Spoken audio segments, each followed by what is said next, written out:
Good day everyone, my name is Teacher Harold and today we will talk about the Code of Ethics. Now what is the Code of Ethics for teachers? The Code of Ethics for teachers are the guidelines and ethical principles that govern us teachers and our relationship to students, parents, and the community. Specifically today, we will talk about the Article 6 or the teacher and higher authorities in the profession. Section 1. Every teacher shall make it his duty to make an honest effort to understand and support the legitimate policies of the school and the administration regardless of personal feeling or private opinion and shall faithfully carry them out. So basically, when there are any guidelines that were given to you by your superiors, you should wholeheartedly accept it regardless of your personal opinions. Because at the end of the day, superiors will always be superiors and you should always follow them. Even if you are against a certain mandate or policy, as a teacher, you should have the effort to understand and support the policies of the school and the administration you were in. Now let us go to Section 2. A teacher shall not make any false accusations or charges against superiors, especially under anonymity. However, if there are valid charges, he should present such under oath to competent authority. Basically, this section means that a teacher shall not make any gossips regardless of his superiors or the school he is in. Especially nowadays in the advent of social media, there are other instances where teachers post to social media about how they hate their job, how they hate their superiors, or how they hate the school they are in. And that's basically a no-no. If you have concerns about fellow teachers or superiors, you should not post it to social media right away. There is a legal and practical way of approaching it. You can approach them head-on. If not, you can also present charges in the authority. Now for Section 3.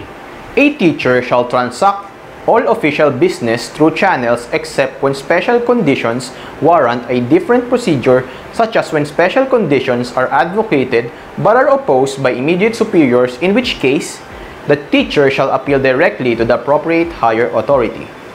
Section 3 states that any legal transaction should be in the name of the school through their own channel. You cannot use your own name and you cannot use your own platform in purchasing or transacting certain purchases.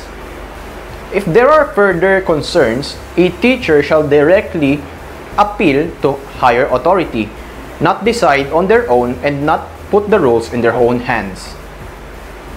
Section 4. Every teacher individually or as part of a group has a right to seek redress against injustice to the administration and to the extent possible, shall raise grievances within acceptable democratic powers. In doing so, they shall avoid jeopardizing the interest and welfare of the learners whose right to learn must be respected. Every teacher should be professional at all times. If you feel that your right is not being addressed properly, if your right is being trampled by the administration, you have the right to complain. However, every complaint should come with evidence. If you feel that there are a lot of injustices in the administration or in the school, you have the right to complain, but you should do it in a manner that you will not affect the welfare of your students. Section 5. Every teacher has the right to invoke the principle that appointments, promotions, and transfer of teachers are made only on the basis of merit and needed in the interest of the service. As a teacher, you have the right to question certain appointments. Especially here in the Philippines, there are a lot of cases where superiors or certain administrators tend to favor promotions from people they know or from their relatives. And as a teacher, you have the right to question that. We should always take note that every promotion should always be based on merit. It should always be based on passing all of your requirements, your teaching abilities, and your performance as an educator. Section 6. A teacher who accepts a position assumes a contractual obligation to live up to his contract, assuming full knowledge of employment terms and conditions. As a teacher, you should always know what you're getting into. Whenever there is a certain contract on certain employments, you should always read everything from top to bottom.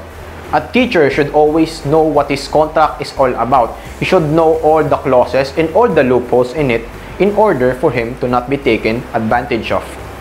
A teacher on contract, on the other hand, has the obligation to perform well and excel and teach to students. That's all. Thank you everyone and see you next time.